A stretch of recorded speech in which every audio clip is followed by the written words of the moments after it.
Saluton miaj karaj amikoj, ĉi tiu estas unu el 33 filmetoj en 33 lingvoj, kiujn mi faris per mi mem, uzante nur maŝintradukilojn, sen ajna helpo de aliaj homoj.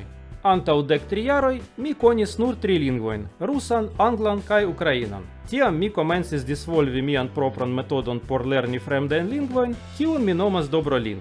Hodiaŭ mi povas aŭskulti aŭdlibrojn, prelegojn, novaĵojn kaj rigardi babilajn spektaklojn kaj dokumentaĵojn en pli ol 20 lingvoj.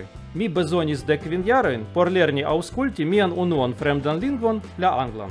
Uzante mian metodon en ĝia nuna formo, mi povas post 3 monatoj lerni lingvon kiel la germanan, frankan aŭ hispanan, de nulo ĝis la nivelo de aŭskultado de simplaj aŭdlibroj aŭ novaĵoj. En miaj estontaj filmetoj mi parolos pri la praktika apliko de miaj ideoj, sed ĉi tie mi volas doni al vi ĝeneralan superrigardon pri kiel mia metodo diferencas de aliaj. La plej grava celo en lernado de lingvoj estas aŭskultanta kompreno. Tuj kiam vi lernis fari ĝin, eĉ post kiam vi formale ĉesas lerni la lingvon, vi ankoraŭ povas aŭskulti ĝin en via libera tempo kun MP3 ludanto aŭ rigardi interretajn filmetojn. Tiel vi ne nur ne forgesos la lingvon, vi daŭros plibonigos ĝin, se vi aŭskultos aŭ rigardos ion interesan. Se vi volas lerni aŭskulti, vi devas scii dekojn da miloj da vortoj. Neniu speciala lertaĵo por aŭskultado helpos, se vi ne scias sufiĉajn vortojn. Sed lerni ilin ne estas tiel malfacila, kiel multaj homoj pensas. Aliaj metodoj de lernado elektas kelkajn centojn da vortoj kaj poluras ilin al perfekteco, ignorante ĉion alian. Aŭ asertas, ke vortoj falos en vian memoron per si mem, de pasive legado aŭ aŭskultado, eĉ se vi ne provos studi ilin por celo. Mia ideo estas trovi la oran mezon inter tiuj ekstremoj. Vi devas studi vortojn, sed vi devas fari ĝin efike.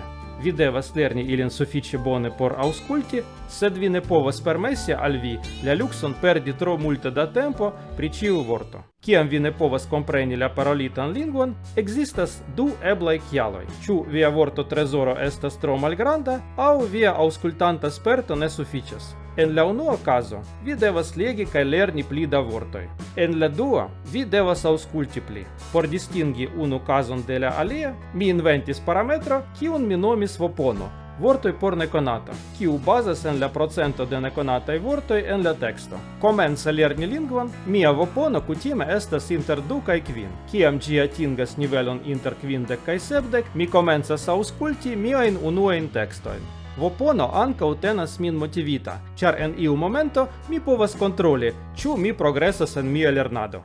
Komence, mi ne aŭskultas ion krom kantoj kaj vortoj de parolantaj vortaroj. Mi ne faras aŭskultantajn ekzercojn, ne aŭskultas simpligitajn tekstojn, ne aŭskultas kiam mi legas kaj ne faras aliajn lertaĵojn. Se mi ne scias sufiĉe da vortoj, tiam tiuj lertaĵoj ne helpos. Kaj se mi scias sufiĉe da vortoj, tiam mi ne bezonas lertaĵojn kaj ne volas malŝpari tempon sur ili. La sola escepto al tio estis paroj de frazoj en 2 lingvoj. Sed eĉ ĉi tio ne necesas, kaj mi nur aŭskultis ilin en iuj el miaj lingvoj.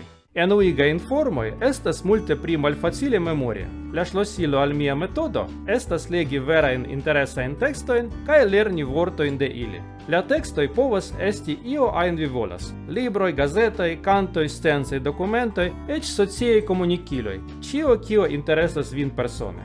Por mia lernado mi uzis ĉion inkludante filmajn subtekstojn, literaturajn verkojn, ĵurnalojn, afiŝojn en sociaj retoj kaj tiel plu. Kaj eĉ hodiaŭ, se vi skribos al mi komenton, mi skribos kaj lernos ĉiujn vortojn, kiujn vi uzas kaj kiuj estas novaj por mi. Ju pli interesaj tekstoj, la pli bone vi memoros la vortojn, kiujn vi lernas de ili. Ankaŭ, se vi legos pri la temojn, kiujn vi trovos interesaj, vi ricevos vortojn, kiuj estas gravaj al viaj interesoj. Post kiam mi skribas la novajn vortojn, mi uzas miajn proprajn parkerigajn teknikojn por studi tiujn vortojn dum la venontaj kelkaj tagoj. Ĉi tio estas la ŝlosila parto de mia metodo, kaj mi rakontos al vi ĉiujn detalojn en miaj postaj videoj, post kiam mi klarigos la ĝeneralan filozofion de mia metodo. Mi ne enmemorigas listojn de koloroj, nombroj, monatoj, eĉ alfabetoj. Mi studas tablojn kaj listojn, nur kiam mi vere bezonas ilin, aŭ kiam mi volas organizi kaj plibonigi la scion, kiun mi jam ricevis de legado. Mi ne faras skribajn ekzercojn el lernolibroj. Mi skribas verajn leterojn, komentojn kaj mesaĝojn en sociaj retoj, uzante interretajn tradukistojn, gramatikajn regulojn kaj mian propran sperton, kiun mi akiris de legado kaj aŭskultado. Mi kutime ne studas gramatikajn regulojn ĉe la komenco. Maksimume mi povas legi malgrandan libreton aŭ enkondukajn artikolojn interrete. Antaŭ ol vi akiras sufiĉe da sperto kun la lingvo, gramatiko por vi estos enuiga, malfacile memori kaj vin ekstreme senkuraĝigos. Mi serioze studas gramatikon nur kiam mi konas preskaŭ ĉiuj vortoj en la ekzemploj en la gramatikaj libroj. Se mi ne povas trovi sufiĉe bonan gramatikan libron, mi uzas tekstlibrojn. Mi ankaŭ kutime faras ĝin en posta etapo de mia lernado, kiam mi jam konas la plej multajn vortojn en ili, tiel ke mi rapide povas legi la simpligitajn tekstojn, dialogojn kaj ekzemplojn kaj koncentriĝas en la gramatikaj reguloj. Mi ne lernas vortojn el kartoj, notlibroj aŭ listoj de komunaj vortoj.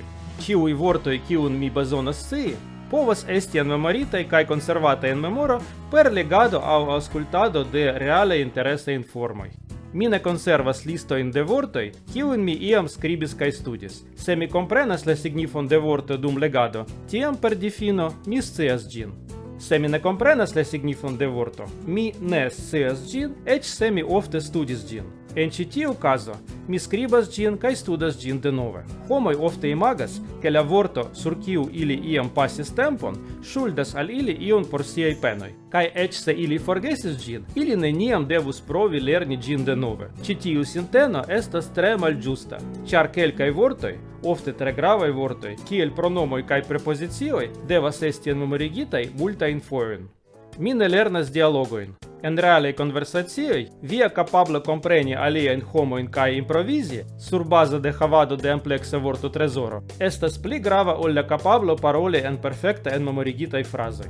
Homoj, kiuj parolos kun vi, ne legis la dialogojn de via lernolibro kaj ne respondos al vi, kiel vi atendas. Mi neniam parolis kun iu ajn en la plej multaj el miaj lingvoj, ĉar mi neniam bezonis fari ĝin.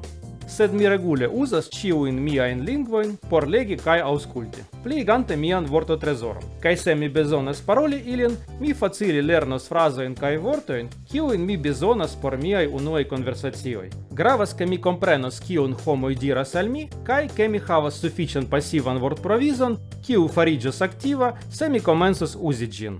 Plej multaj metodoj ne taŭgos por ĉiuj stadioj de lingvolernado. Post legi lernolibron aŭ kompletigi kurson en la lernejo, homoj ofte ne scias kion fari poste. Per mia metodo, vi povas lerni lingvon de nulo al iu ajn nivelo kiun vi volas. Eĉ legante librojn en mia denaska lingvo, mi skribas kaj enmemorigos vortojn per mia metodo. Por uzi mian metodon, vi ne bezonas elspezi monon, krom aĉetado de plumo kaj papero. Vi povas legi senpagajn tekstojn, aŭskulti kantojn kaj uzi vortarojn en interreto. Ofte ĉi tio multe pli oportuna kaj utila ol multekostaj paperaj lernolibroj kaj vortaroj. Vi ne bezonas instruistojn aŭ specialajn reteĵojn por uzi mian metodon. Ili estas nur malŝparado de tempo kaj mono. Se vi volas konduki vian lingvon al perfekteco, vi povas peti denaskan parolanton kritiki vin, kiel mi faras en miaj videoj. En ajna kazo, en gramatikaj libroj kaj lernolibroj, vi povas legi ĉiujn informoj pri la lingvo kiun vi bezonas. Kaj enmemorigi vortojn, aŭskulti kaj kutimiĝanti al la lingvon estas io kiun vi ĉiam devas fari per vi mem. Estas simple neeble instrui ĝin. En miaj sekvaj videoj mi klarigos ĉiun ĉi tiun ideon en detalo. Mi parolos pri la ĝenerala filozofio kaj individuaj teknikoj de mia metodo.